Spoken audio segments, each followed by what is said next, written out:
अस्सलाम वालेकुम, मैं हूं मरियम नवाज और आज तारीख 19 अगस्त 2025 है। मैं इस वक्त सुप्रीम कोर्ट ऑफ पाकिस्तान में मौजूद हूं और अब से कुछ देर कबल इमरान खान की जमानतों के मुकदमात जेर समात आए और जमानतों के मुकदमात में क्या हुआ वो मुख्तसर कार्रवाई तो आपके सामने रखूंगी, लेकिन उसके साथ ही हम ये बात करेंगे कि बात माफ़ी के मुतालबे के बाद अब धमकियों तक आ पहुंची है और इन धमकियों के पीछे, इन कॉलमों के पीछे जो इन दिनों लिखे जा रहे हैं और मुसलसल जेर बहस हैं, हकीकत दरअसल है क्या, ये आपके सामने रखूंगी। और इसके साथ ही अदालतें, खासतौर पर सुप्रीम कोर्ट ऑफ पाकिस्तान, क्या डील के लिए एक्टिवेट हुई है या फिर मौजूदा हुकूमत या रजीम से ये बात बिल्कुल ढकी छुपी थी कि चीफ जस्टिस जनाब याहिया खान ने इमरान खान की जमानतों के मुकदमात को मुकर्रर कर लिया। इसकी तफसीलात भी आपके साथ शेयर करूंगी और हम आखिर में ये बात करेंगे कि एस्टेब्लिशमेंट अपने तर्जुमानों को अडयाला जेल इमरान खान से मुलाकात के लिए क्या भेज रही है। ये खबर जो है वो आपको आखिर में बताऊंगी। सबसे पहले तो ये कि हमने देखा कि 16, 17 और 18 अगस्त को 3 दिन मुसलसल जंग अखबार में सीनियर सहाफ़ी सुहेल वड़ाइच मुसलसल जो है वो आर्मी चीफ के साथ ब्रसेल्स में जो उनकी मुलाकात हुई बेल्जियम में, उनकी मुलाकात क्या हुई, वहां पर उन्होंने पाकिस्तानी कम्युनिटी के साथ मुखातिब होकर जो खिताब किया उसके बारे में मुसलसल वो 3 दिन कॉलम लिखते रहे। और उन कॉलम्स के अंदर बाज लोग ये दावा करते हैं कि जो वो अपने तजज़िये के दौर पर बातें पेश करते रहे वो दरअसल चीफ ऑफ आर्मी स्टाफ के अल्फाज थे, जिनमें पहले इमरान खान से माफ़ी का मुतालबा, उसके बाद उनको जो है वो तशबीह देना इबलीस से, देन उनको अगले दिन ये कहना कि आप मुसालहत कर ले, आप तो खुद इस्टेब्लिशमेंट के साथ मिलकर हुकूमत करते चले आए हैं, तो आपको क्या ही जो है वो इस बात में मजायका है कि आप टोटली एंटी इस्टेब्लिशमेंट हुए चले। और फिर तीसरे दिन उनको जो है वो अक्सरियत और अस्करियत के दरमियान जो एक मुमासिलत कायम करके धमकियां देना पड़ी और कहना पड़ा कि ये अदालतें, जो मौजूदा अदालतें हैं, ये भुट्टो के ज़माने की अदालतों की मानद ही हैं, तो कहीं इमरान खान का अंजाम भी भुट्टो के जैसा फांसी की सूरत ना हो। ये तमाम तर धमकियों की बातें अब एकदम से इतनी डिस्कशन में क्यों आ गई हैं, ये सारी जो पूरी की पूरी बात इन कॉलम के अंदर जो मैं समझी हूँ, जो मेरे बहुत ही नाकिस आप राय कह सकते हैं, उसके अंदर सीधा सा मामला ये है कि इमरान खान इस्टेब्लिशमेंट के लिए, शायद जो अभी रिसेंट इस्टेब्लिशमेंट है और जो पिछले 15-20 साल से निज़ाम चल पड़ा है, उसके अंदर आउट ऑफ कोर्स हैं। और इस्टेब्लिशमेंट ने कभी भी ये नहीं सोचा था कि माजी में एक पेज पे रहने के बाद इतना सख्त उनका अपना कोई प्रोडक्ट उन्हें पड़ सकता है। तो बहरहाल अब सिचुएशन ये है कि जब इमरान खान डट गए, उन्होंने जेल जो है वो जमामर्दी से काट ली, उन्होंने कोई बहाना नहीं बनाया, सर में दर्द तक का बहाना नहीं बनाया, कोई डील नहीं मांगी, कोई ऐसी चीज, ऐसी बात नहीं की जिससे ये लगे कि वो किसी भी लम्हे कमजोर पड़े। तो अब बाकायदा बात इस हद तक जा पहुंची है कि एक सहाफ़ी के जरिए कॉलम लिखकर मुआफ़ी मंगवाने और उसके अलावा 9 मई पर हर सूरत जो है वो कसूरवार ठहराने, अपनी गलतियों का एतराफ़ करने एंड देन डील कर लेने, मुसालहत से बाहर आ जाने, खामोश रहने के पैगामात दिए जा रहे हैं। इन तमाम तर पैगामात के पीछे जो एक चीज़, जो एक हकीकत बिल्कुल आया हो गई, वो तो ये है कि मौजूदा इस्टेब्लिशमेंट के पास और कोई रास्ता नहीं है, बजाय इसके कि इमरान खान अज खुद अपनी किसी न किसी बात के ऊपर पीछे हटकर इनके साथ डील कर ले। अदरवाइज मैं आपको ये बात वसूख से कह रही हूँ कि कई मरतबा जो मुख्तलिफ साबिक सरबराहान रहे हैं खुफिया इदारों के, फौज के, उनके साथ मुलाकातों में ताकतवर हल्के इस बात का इजहार कर चुके हैं कि वो चाहें तो इमरान खान को ख़त्म भी कर सकते हैं। और अब सुहेल वड़ाइच के कॉलम्स ने ये जो पिछले 2 साल से चलती हुई कयास सराइयाँ थी, इन सब की तस्दीक कर दी है। जिन बातों को बार बार मुस्तरद किया जाता था, सुहेल वड़ाइच ने आर्मी चीफ के साथ मुलाकात के बाद एक एक बात को डॉक्यूमेंट करके तारीख का हिस्सा बना दिया है। यानी 9 मई के मुकदमात पर इमरान खान को जो है वो माफ़ी मांगने का मुतालबा कर डील ऑफर भी की जा रही है। इमरान खान को ये भी कहा जा रहा है कि अगर आप बात नहीं मानेंगे तो आपका अंजाम भुट्टो की तरह भी होगा। इमरान खान को ये भी कहा जा रहा है कि आप कहाँ के मसलहत, आप कहाँ के जो है वो एंटी इस्टेब्लिशमेंट है, जब माजी में आप खुद इस्टेब्लिशमेंट के साथ मिलकर हुकूमत कर चुके हैं। तो उनको कहा यह जा रहा है कि बस अब बहुत हो गया, आप बाहर आ जाओ, खामोशी से बैठ जाओ, सिस्टम को चलने दो। यानी आर्मी चीफ भी यही रहे, निज़ाम भी यही रहे, चीफ इलेक्शन कमिश्नर इसी तरह के इंतखाबात कराते चले जाए। तो बहरहाल जो सहाफ़ियों के रूप में इस किस्म के जो है ना वो गमाश्ते हमें हर दौर में नज़र आती हैं। तो वो पैगामात लेकर आ रहे हैं, मुसलसल आ रहे हैं। फैसल वाउडा भी 2-3 दिन से हमने देखा एक्टिव हो गए हैं। इमरान खान के बेटों को लेकर वो ये बातें करने लगे हैं कि उनकी जानों को खतरा होगा अगर वो पाकिस्तान आए। तो बहुत कुछ ऐसा है जो कि पाइपलाइन में इन दिनों में भी चल रहा है, जिसमें से सीधी-सीधी बात एक ये भी है कि इमरान खान से मुलाकात के लिए चंद एक ऐसे लोगों को भेजा जा सकता है और जो पिछले 3 दिन से कॉलम छप रहे हैं, कोई जो है वो इसके अंदर भी शक व शुबा नहीं हो सकता कि अगर इमरान खान तक जंग अखबार अब ख़ुसूसी तौर पर पहुँचाया जा रहा हो, क्योंकि पहले उनके पास जंग अखबार जाता नहीं था, इमरान खान पढ़ते नहीं हैं। तो बहरहाल ये पैगाम रसानी जो है वो की जा रही है। लेकिन इस सब के दौरान अदालतें भी एक्टिव हुई हैं। अदालतें इस तरह से एक्टिव हुई कि एक जानिब इमरान खान का तोशाखाना का मुकदमा, जिसमें 3 मरतबा इल्तवा इसलिए हो गया कि वहाँ पर इमरान खान बातचीत भी करते, इमरान खान का पैगाम भी बाहर आता। तोशाखाना के मुकदमे में सलमान सफ्तर ने जो है वो बराह रास्त ये भी मुतालबा किया पिछली मरतबा कि अगर आपने इस तरह बंद कमरा ट्रायल करना है तो हम तो नहीं आएँगे। तो तीसरी मरतबा आज फिर से इमरान खान के तोशाखाना 2 मुकदमे को मुलतवी कर दिया गया। वो समाअत जो 2 रोज़ बाद होनी थी, आज तीसरी मरतबा इल्तवा के बाद भी नहीं हुई। उसकी वजह ये है कि जो जज थे तोशाखाना 2 का ट्रायल करने वाले शाहरुख अर्जुमन, उन्होंने कुछ ऑर्डर ये किया जेल अथॉरिटीज़ को कि आने दिया जाए इमरान खान की फैमिली को, इमरान खान के वुकला को, इमरान खान के केस में कवर करने के लिए सहाफ़ियों को। तो उसके बाद से जो है वो चिरागों में रोशनी ही नहीं रही,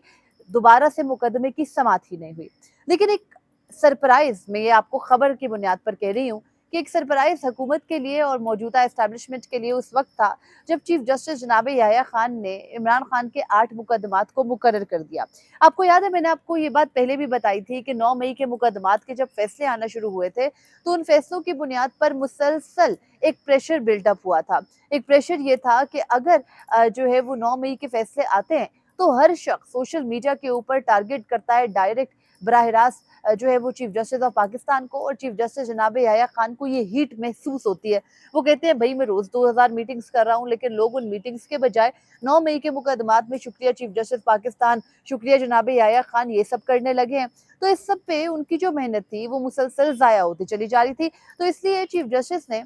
इमरान खान के मुकदमात को जब अचानक मुकर्रर किया तो बौखलाहट देखने में जो है वो हमें नज़र आई दूसरी जानिब से। लेकिन वो बौखलाहट नज़र आने की कोई वजह मुझे समझ इसलिए नहीं आई कि जब चीफ जस्टिस अपने चैम्बर के अंदर अटॉर्नी जनरल से रोज़ाना की बुनियाद पर मुलाकात करते हों, अपने चैम्बर के अंदर बुलाकर हुकूमती नुमाइंदगान से मुलाकात करते हों, उनका वो चैम्बर जिसमें किसी और से मुलाकात नहीं होती, सिर्फ़ हुकूमती नुमाइंदगान से बात होती है,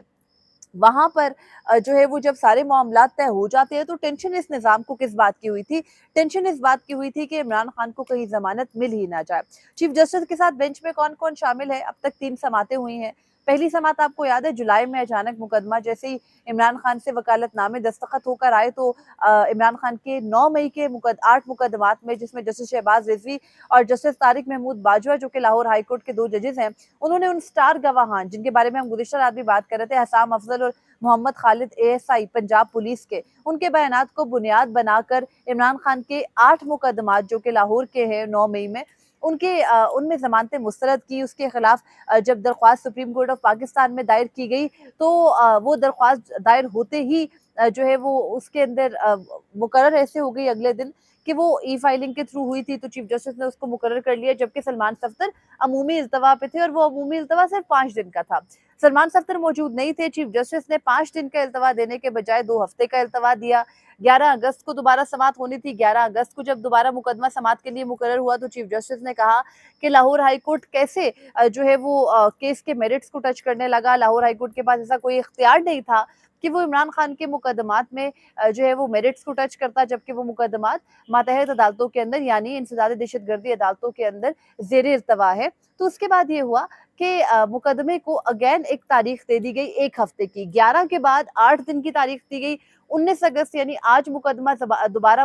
जो है वो मुकर्रर हुआ। तो चीफ जस्टिस ने दोबारा कहा कि सलमान सफ्तर जो कि इमरान खान के वकील है, उन्होंने कुछ इजाफी दस्तावेज़ात जमा करवाए हैं, जिन इजाफी दस्तावेज़ात को मैं देख नहीं सका। तो ऐसा करें मुकदमे को कल ना रख लें। यानी हम देखते हैं ना, सब लोग यही बात कर रहे हैं, सुप्रीम कोर्ट में भी ये डिस्कस कर रहे थे कि अमूमी तौर पर वुकला वक्त मांगा करते हैं। ये एक नया प्रेसिडेंट अब सेट हो रहा है कि जज वक्त मांग रहे हैं और चीफ जस्टिस कह रहे हैं कि आज के बजाय कल रख लेते हैं, तो मैं दस्तावेज़ात पढ़कर आ जाऊंगा, जबकि दस्तावेज़ात हफ्ते के दिन जमा करवाए गए। यानी सैटरडे को जो इमरान खान के वुकला हैं उन्होंने रजिस्टर्ड डॉक्यूमेंट्स जमा करवाए और आज यानी पीर को मंगल को यानी 3 दिन बाद जब समाअत हो रही है, तो भी चीफ जस्टिस ऑफ पाकिस्तान जनाब याह्या खान उन दस्तावेज़ात हैं, उनको पढ़कर नहीं आए और उसके बाद जो है वो आज उन्होंने इस मुकदमे में इल्तवा दे दिया और इस तरह से जो है वो मुकदमे की समाअत कल सुबह 10:30 बजे यानी 20 अगस्त सुबह 10:30 बजे तक मुलतवी कर दी गई और कल अब उन्होंने तमाम वकला को जो है वो ये हिदायत की है कि वो इजाफी दस्तावेज़ात पढ़ कर आएँ। जब इमरान खान के वकील सलमान सफ्दर ने आज भी जो है वो अपनी बात करने की कोशिश की, पिछली समाअत पर भी की थी यानी 11 अगस्त को, तो चीफ जस्टिस ने उन्हें एक मरतबा फिर रोक दिया और कहा कि आपके जो भी मारूज़ात हैं, जो भी सिफ़ारिशात हैं, वो हतमी दलाइल के साथ कल ही सुन लेंगे। तो सलमान सफ्दर को आज फिर नहीं सुना गया। पिछली समाअत पर यानी 11 अगस्त को भी सलमान सफ्दर ने चीफ जस्टिस को कहा कि मुझे 2 मिनट सुन लीजिए, मैं कुछ बातें आपको इनिशियली बताना चाहता हूँ, लेकिन चीफ जस्टिस ने उन्हें तब भी नहीं सुना। अब ये होगी आज की समाअत का अहवाल। Coming back to the story जो मैं आपको बता रही थी कि एस्टैब्लिशमेंट को और मौजूदा हुकूमत को सरप्राइज़ कैसे जो है वो मिला इस समाअत के मुकर्रर होने से। जब ये समाअत मुकर्रर हुई तो बाकायदा तशवीश पाई गई चंद हलकों के अंदर, बाकायदा सवाल जवाब हुए कि ये मुकदमा कैसे, कब, क्यों मुकर्रर हो गया। मगर बहरहाल अब जब ये मुकदमा मुकर्रर हो गया तो मैंने आपको बताया कि चीफ जस्टिस चैम्बर के अंदर रोजाना हुकूमती नुमाइंदे खासतौर पर अटॉर्नी जनरल फॉर पाकिस्तान के चक्कर लगते रहते हैं। तो आज इस मुकदमे का मुलतवी हो जाना हमें तो बिल्कुल भी अचंभा नहीं हुआ, यही होना था, आपको भी नहीं हुआ होगा ऑब्वियसली। इस निज़ाम से जिसके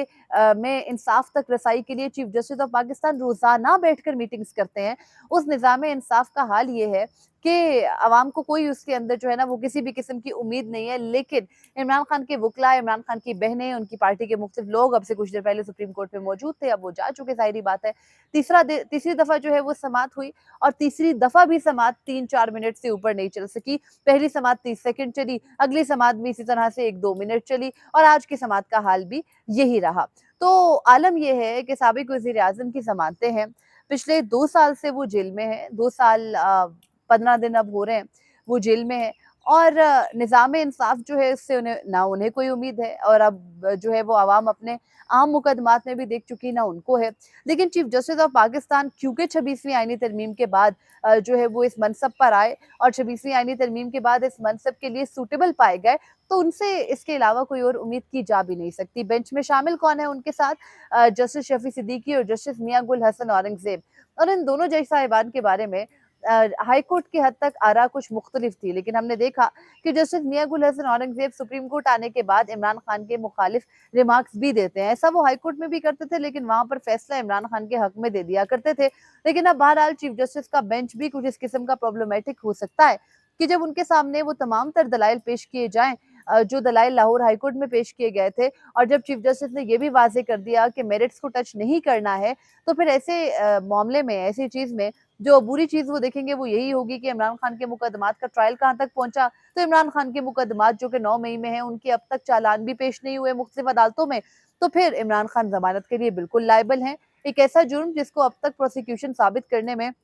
इंटरेस्टेड दिखाई नहीं देती, उनके मुकदमात को आगे नहीं बढ़ा रही। आइडियली ये होता है कि उन मुकदमात में ज़मानत मिल जाया करती है। लेकिन चीफ जस्टिस जनाब याह्या खान ने मुकदमे की समाअत कल 20 अगस्त तक मुलतवी की, तो 21 अगस्त वो डेडलाइन भी है, वो 120 दिन की टाइम लिमिट भी है जिस तक चीफ जस्टिस ने तमाम इंसदादी दहशतगर्दी अदालतों को 9 मई के तमाम मुकदमात के फैसले करने का हुक्म दिया था, लेकिन वो नहीं हो सके। गुज़िश्ता रोज़ एक इंसदादी दहशतगर्दी अदालत जो कि लाहौर की है गालिबन, उन्होंने जो है वो मुकदमे की समाअत को मुलतवी कर दिया 24-25 अगस्त तक, जिससे चीफ जस्टिस के फैसले की ऑलरेडी तौहीन हो चुकी है। लेकिन मसला ये है कि जब तरजीह अपने फैसलों पर अमल दरामद रही ही ना हो और जब आपको पता हो कि आप एक ऐसे सेटअप का हिस्सा हैं और एक ऐसे सेटअप के साथ डील कर कर इस निज़ाम पे आकर के सरबराही करने बैठे हैं कि जिसके बाद आपके फैसलों को इतना ही बेवकूफ़ समझा जाएगा जितना जो है वो आपने इस मनसब पर आने के लिए खुद को बेवकूफ़ किया, तो फिर उसके बाद सवाल जवाब कैसे, तकद्दुस कैसा, इंसाफ तक रसाई के लिए मुख्तलिफ जो है वो रोज़ाना की बुनियाद पर इजलास कैसे, लोगों को रोज़ाना प्रेस रिलीज़ेस के ज़रिए ये कैसा बताना कि हमने इंसाफ तक रसाई इतनी आसान बना दी है। अवाम अब सब कुछ जानते हैं। मसला ये है कि सोशल मीडिया के ज़रिए अगर किसी को कोई जो है वो शक था या किसी के पास इंफॉर्मेशन की रसाई तक कोई कदगन या कोई रास्ते में रुकावट थी, तो वो भी अब नहीं रही। ये तमाम तर मामलात जो है वो आज के दिन में चल रहे हैं और जहाँ तक बात मैंने आपको बताया कि आखिर मैं आपको खबर ये दूँगी कि कुछ खबर सामने आई कि इमरान खान के पास कुछ एस्टेब्लिशमेंट के करीब सहाफ़ियों को भेजा जाएगा, जैसे सुहेल वड़ाइच वग़ैरह हैं और उनके ज़रिए पैगाम भेजा जाएगा, ये खबर सामने आ रही थी, लेकिन ये गैर मुसद्दक़ा इत्तलात हैं और मेरी नज़र में, मेरे ख़्याल में ऐसा नहीं होगा। मगर बहरहाल पाकिस्तान में कुछ भी मुमकिन है और इमरान खान को जो है वो बाकायदा पेशकश के लिए कुछ भी कहा जा सकता है। पेशकश तो कॉलम के ज़रिए भी कर दी गई है। तो अब इमरान खान का एक बाकायदा रिएक्शन है, जिससे शायद ये निज़ाम इतना खौफज़दा है कि ना इमरान खान के मुकदमात की समाअत हो रही है, ना उनसे मुलाकात के लिए किसी को जाने दिया जा रहा है। आज मुलाकात का दिन है। हमने देखना है कि क्या मुलाकात कराई जाएगी या फिर ये जो वन साइडेड पेशकश और वन साइडेड धमकियाँ लगाई गई हैं, वो इसी तरह से रहेंगी और इमरान खान का एक जवाब हम सबको पता है कि इस मौके पर हो क्या सकता है। उन्होंने अभी तक जो है वो तमाम मौकों पर चौके-छक्के ही लगाए हैं, तो वो किस तरह से जो है वो मामलात को लेकर चलेंगे, ये तो तब वाज़ेह होगा जब उनका कोई पैगाम जेल से आने दिया जाएगा। मुमकिन तौर पर आज भी उनकी मुलाकात उनकी अहलखाना से कराई नहीं जाएगी। कोई मुहस्सिब मुल्क होता या मुआशरा होता, हम ये बात ज़रूर करते कि ये जो है वो एक कैदी के हकूक़ की खिलाफ वर्ज़ी है और ये जो सारा मामला है ये गलत है और इस तरह से नहीं होना चाहिए और अदालतों को इस पर एक्टिव होना चाहिए। लेकिन बदकिस्मती से ये एक कैप्चर्ड मुल्क है और यहाँ पर अदालती निज़ाम को कैप्चर करने की तौजीहात भी आर्मी चीफ से मुलाकात के बाद हमारे सीनियर सहाफ़ी सुहेल वड़ाई साहब बता चुके हैं कि अदालतों को कैप्चर करना क्यों ज़रूरी था, आवाज़ें दबाना क्यों ज़रूरी था, पूरे के पूरे निज़ाम को जो है वो फ़तह करना क्यों ज़रूरी था। तो अब उसके बाद सवाल-जवाब की कोई गुंजाइश मुझे नहीं लगता कि बचती है। बहरहाल फ़िलवक़्त जो अपडेट्स थी मैंने आपके साथ शेयर की। अपने फ़ीडबैक से मुझे ज़रूर आगाह कीजिएगा। अल्लाह हाफ़िज़।